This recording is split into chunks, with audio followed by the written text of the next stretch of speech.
Welcome, everyone. Today, we're heading deep into Pennsylvania to explore towns that time and industry have left behind, but whose people remain unbreakable. If you believe in sharing real stories, hit that subscribe button. Let's get started. Our first stop is Centralia, a town where a coal mine fire has burned underground for over 60 years. Imagine your home slowly becoming unlivable. The ground heats up, smoke seeps through the streets, and the air turns toxic. Most families had to leave, their homes and memories erased by the fire. Today, Centralia is nearly empty. Just a few streets, a lone church, and the famous graffiti highway. The silence is haunting, a reminder of how quickly life can change. Yet, a handful of residents refuse to leave, holding on to their home against all odds. Centralia isn't just about disaster. It's about resilience and the stubborn love people have for their roots. It's a powerful symbol of holding on, even when everything else is lost. Next, Johnstown, a city that survived 3 catastrophic floods. The 1889 flood was the deadliest, wiping out the city and claiming thousands of lives. Each time disaster struck, Johnstown rebuilt, burying their dead, rolling up their sleeves, and starting over. When the steel industry collapsed, the city faced a new kind of hardship. Many left, but those who stayed kept the city's spirit alive. Johnstown's resilience is legendary. They've turned tragedy into identity, with museums and memorials honoring their past. The struggle continues, but so does the fight to create new opportunities. Johnstown is proof that you never, ever give up. In western Pennsylvania, Aliquippa is known for football legends and steel. The Jones and Laughlin steel mill was the town's lifeblood, until it closed in the 1980s, taking thousands of jobs with it. The loss was devastating, leaving families and businesses reeling. But Aliquippa didn't quit. They're working to clean up, attract new businesses, and redefine themselves. The same pride that built football stars is fueling their comeback. It's a slow process, but the community's spirit is fierce. Aliquippa's story reminds us, a town is more than its industry, it's its people, and these people are fighting for their future. Shamokin was built on coal, hard, dangerous work that powered the nation. When coal declined, so did the town. Jobs vanished, young people left, and the community struggled. Today, Shamokin's ornate buildings hint at its prosperous past, but many stand empty. Still, the people here are digging deep, revitalizing downtown and embracing their mining history. They're turning old spaces into new opportunities and leaning into tourism. It's an uphill battle, but Shamokin's residents are tough. They know how to fight for what matters. Don't count them out yet.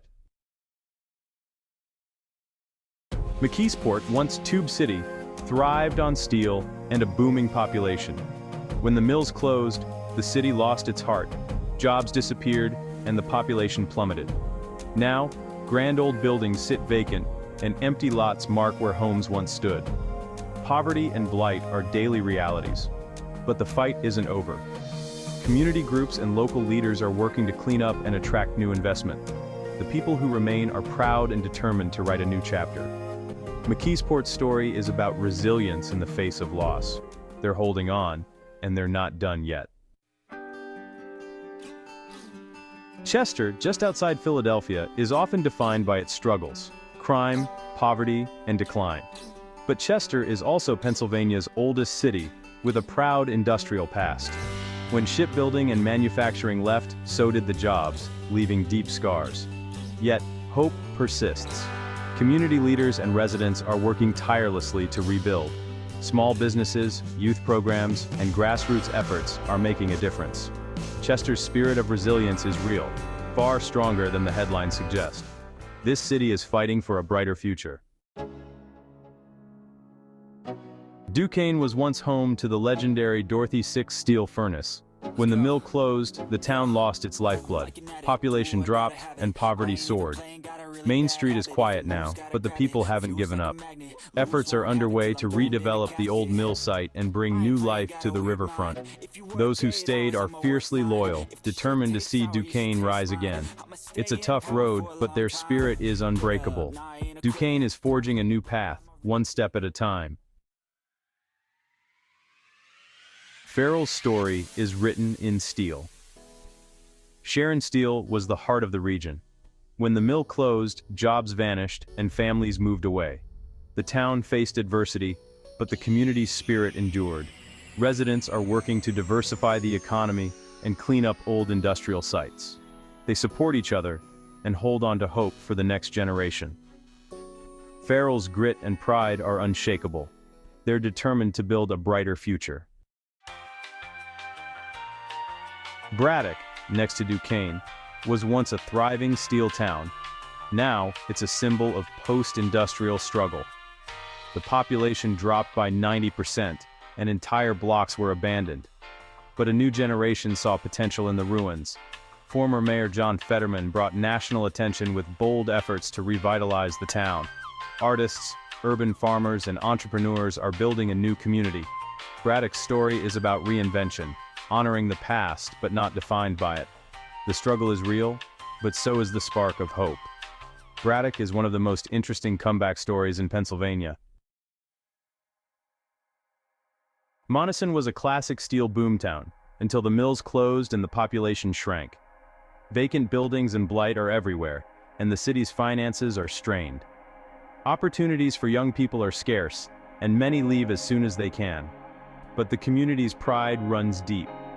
Residents organize cleanups and support local businesses, fighting to keep their city alive. Monessen's story is a stark look at deindustrialization, but also a testament to endurance. They're survivors, holding on to their history and hope. Mount Carmel, like Shamokin, was built on coal. As the mines closed, the town's prosperity faded and the population dwindled. Today, many storefronts are empty, but the community's pride is strong. Residents honor their mining heritage and work to preserve their history. Efforts to revitalize downtown are underway. Mount Carmel may struggle economically, but its spirit is rich. They haven't forgotten where they came from or where they're going. Uniontown was once a wealthy hub for coal and steel. As those industries declined, so did the city's fortunes. Poverty and unemployment are persistent, and the opioid crisis has hit hard. Yet the community looks out for each other, through food banks, churches, and local organizations. Leaders are fighting to revitalize downtown and preserve historic buildings. Uniontown's true wealth is in its people's strength and determination. They're working together to build hope for the future. Oil City was once the epicenter of the world's first oil boom, wealthy, ambitious, and bustling. When the oil industry moved west, the city began a long decline. But Oil City is adapting, embracing a new identity as a haven for artists. Old buildings have become studios and galleries, and the city's unique history draws visitors. They're building a new economy on arts and tourism. Oil City is proof that reinvention is possible, even after the boom ends. They're not just surviving, they're thriving in new ways. New Castle was once known for fireworks, hot dogs, and heavy industry. When the mills closed, the city lost half its population and faced deep decline. For years, hope was hard to find. But now, local leaders and residents are working to redevelop downtown and attract new businesses. There's a renewed focus on quality of life and celebrating the city's unique culture. The struggle with poverty remains, but hope is growing. New Castle's fighters are determined to see their city shine again. Du Bois, in the Pennsylvania wilds, was built on coal lumber and manufacturing. Its decline has been gradual, not sudden, but economic challenges persist. The community is working to keep the town vibrant and give young people reasons to stay. Pride in local institutions and traditions runs deep. Neighbors look out for each other, and the social fabric remains strong. Du Bois' story is about the quiet power of community in tough times. We've seen towns scarred by fire flood and economic collapse, but also by hope and resilience. These stories matter because they reveal the true heartbeat of America. If you believe in sharing these stories, please subscribe and share this video. Let's honor these communities, not with pity, but with respect for their strength. They're writing the next chapter every day. Thanks for watching. See you on the next journey.